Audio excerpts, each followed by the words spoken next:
In Miami, we have these things called mangroves. And at a park near my house, there's this very complicated and complex mangrove, an entire, park essentially, where there's some roads and a beach area and a marina. And mangroves have a very complicated root system. That's what they are based on. They can survive in brackish water.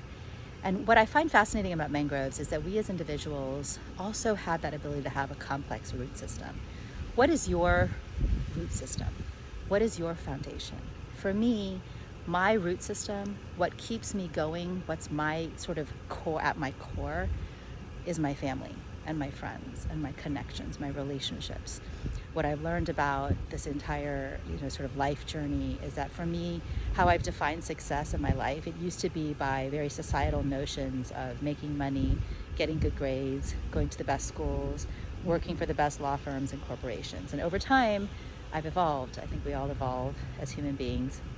And my life experiences have now taught me that really where my inspiration is and my source of strength, and how I define myself is really by the lives of the number of the people I've touched, how many people I can inspire and help through my life experiences and through my wisdom that I'm blessed to be able to impart.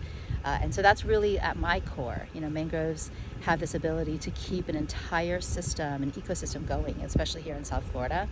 And we're lucky to be able to have mangroves that survive, but it's really because of their root system. And I feel so lucky that I have that ability to survive because of my, very strong core of family and connections that support me, and the ability to recognize that how I can give back to everyone in my life is really at my core. And the other thing that I would say is that to me, for me, ethics is at my core. It's the foundation of how I make every decision.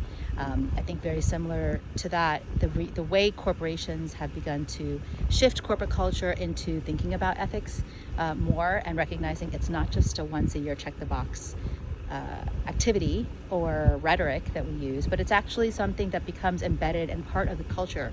It's modeled by leadership. There's action and a mandate that's created by keeping core and creating at our core ethics and integrity and doing the right thing and being accountable to each other and in creating trust and empathy within our organizations. All of that is very similar to mangroves, becomes the root of our corporations, of ourselves, and how we can actually continue to have long-term sustainability just like these mangroves here do.